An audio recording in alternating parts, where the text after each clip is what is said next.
Bismillahirrahmanirrahim.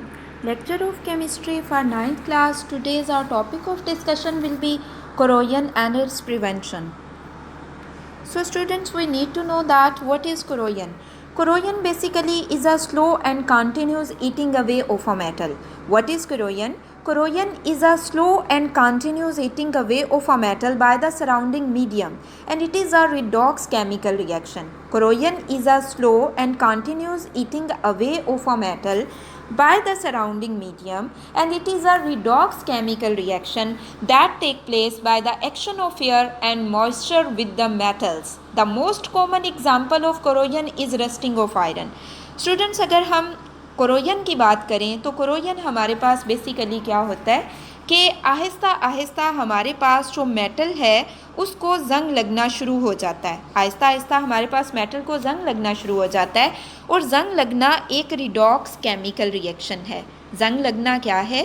जंग लगना एक रिडॉक्स केमिकल रिएक्शन है, और उसके लिए जिन चीज़ों की, जिन कंडीशंस की हमें ज़रूरत होती है स्टूडेंट्स, वो ऑक्सीजन है, ठीक है, एयर है, हमारे पास मॉइस्ट एयर है, उसकी प्रेजेंस में हम जो जंग लगने का प्रोसेस है वो होता है।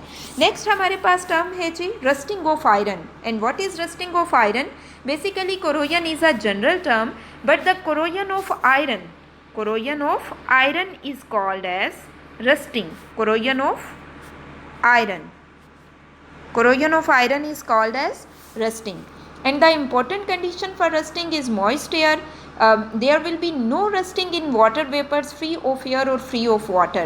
अगर हम रस्टिंग की बात करें तो रस्टिंग, अगर लोहे को जंग लग जाए तो उसे हम रस्टिंग कहते हैं। कोरोजन एक जनरल टर्म है, लेकिन अगर लोहे को जंग लग जाता है तो उसे हम रस्टिंग कहते हैं, और उसके लिए इंपॉर्टेंट कंडीशंस क्या है? Moist air.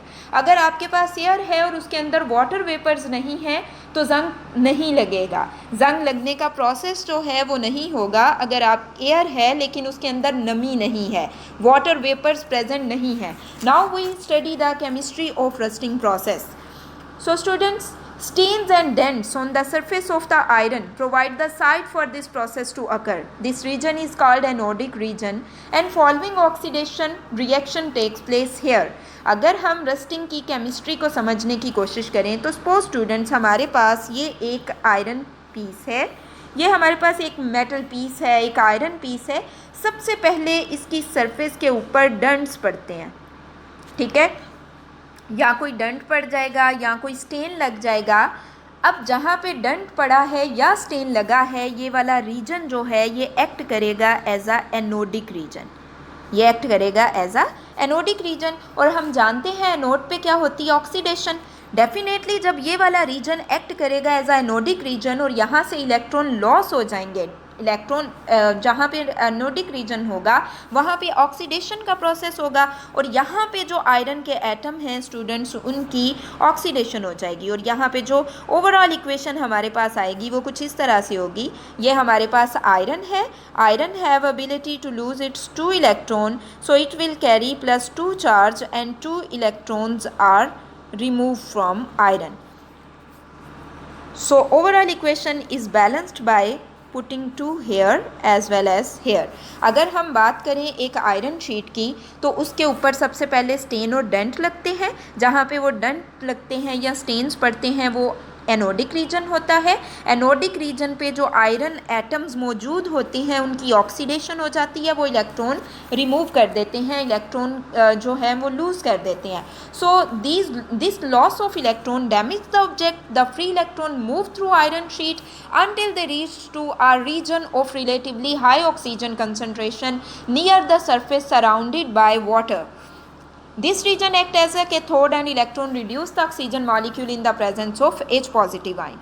So students, अगर हम बात करें कि जो इलेक्ट्रॉन लूज़ हुए हैं, सबसे पहले हमने बात की कि सपोज़ हमारे पास ये एक आयरन पीस है, एक मेटल पीस है, इसकी सरफेस के ऊपर कोई स्टेन लग गया, डेंट लग गया, तो वो रीजन एनोडिक रीजन बन जाएगा, वहाँ पे ऑक्सीडेशन हो जाएगी, इलेक्ट्रॉन रिमूव हो जाएंगे वहाँ से, तो वो इलेक्ट्रॉन पूरी शीट के अंदर रिवॉल्व करेंगे, जहाँ पे उन्हें ऑक्सीजन की हाई कंसनट्रेशन मिलेगी। सपोज़ उन्हें यहाँ पे हाई ऑक्सीजन कंसनट्रेशन मिली है, तो वहाँ पर वो क्या करेंगे, जहाँ वहाँ वो रीजन जो है वो एक्ट करेगा एज अ कैथोड, और इलेक्ट्रॉन्स क्या करेंगे, वो ऑक्सीजन को रिड्यूस कर देंगे। और ओवरऑल जो इक्वेशन यहाँ पे हमारे पास होगी वो कुछ इस तरह से है, oxygen molecule plus 4H positive hydrogen ion plus 4 electron, as a result water molecules are formed, 2 water molecules are formed, 2H2O।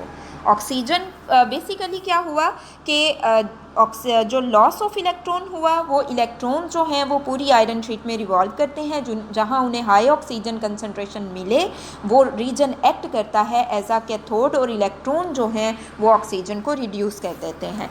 Next, the H positive ions are provided by the carbonic acid which is formed because of presence of carbon dioxide in water, that is why acidic medium accelerate the process of rusting. अगर हम बात करें तो acidic medium जो है वो rusting के process को एक्सेलरेट कर देता है, क्योंकि कार्बोनिक एसिड जो है वो H पॉजिटिव आयन प्रोवाइड करता है। कार्बोनिक एसिड क्या प्रोवाइड करता है, H पॉजिटिव आयन। और ये कार्बोनिक एसिड बनता किस तरह से है, कार्बन डाइऑक्साइड और वाटर की प्रेजेंस में। जब कार्बन डाइऑक्साइड और वाटर प्रेजेंट होते हैं तो एज अ रिजल्ट हमारे पास कार्बोनिक एसिड बनता है। The formula of carbonic acid is H2CO3 and this carbonic acid provide H positive ion. These H positive ion basically accelerate the process of rusting। यहाँ पे जो overall equation हमारे पास होती है वो कुछ इस तरह से है, 2Fe plus O2 plus 4H positive will form 2Fe plus 2 as well as 2 of water molecule। So overall redox process is completed without the formation of rust। अब redox reaction जो है वो complete हो गया, लेकिन अभी तक रस्टिंग का जो प्रोसेस है, जो रस्ट है वो नहीं, यानी अभी जंग नहीं लगा। अब क्या है, the Fe+2 formed spread throughout the surrounding water and react with oxygen to form the salt। अब जो Fe+2 आयन आपके पास बने, Fe+2 बच्चे, ये वाले आयन जो हैं ये रिएक्ट कर जाते हैं ऑक्सीजन के साथ। जब ये ऑक्सीजन के साथ in the presence of water react करते हैं, 2 + NH2O वाटर के साथ रिएक्ट करते हैं, तो एज अ रिज़ल्ट हमारे पास रस्ट बनता है, Fe2O3 dot NH2O plus 4H positive. सो ये हमारे पास रस्ट का फार्मूला है, Fe2O3 डॉट NH2O।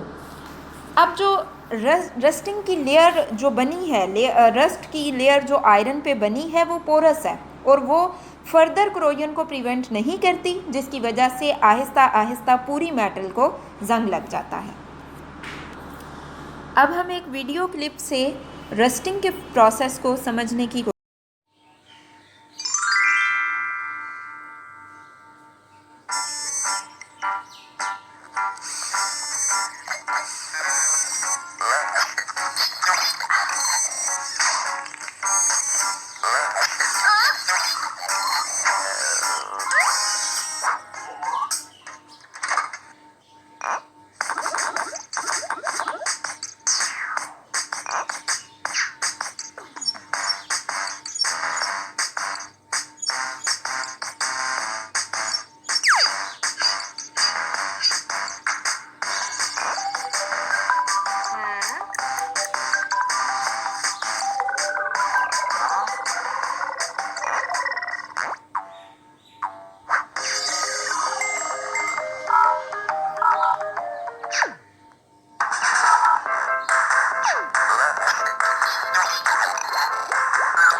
कोशिश करते हैं।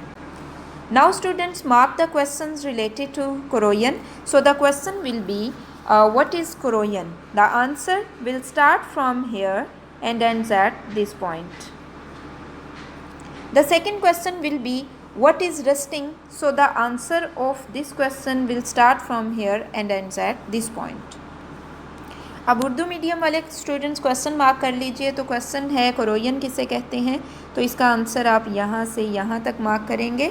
सेकंड क्वेश्चन आपके पास ये होगा कि जंग लगना किसे कहते हैं, तो इसका आंसर आप यहाँ से यहाँ तक लिखेंगे।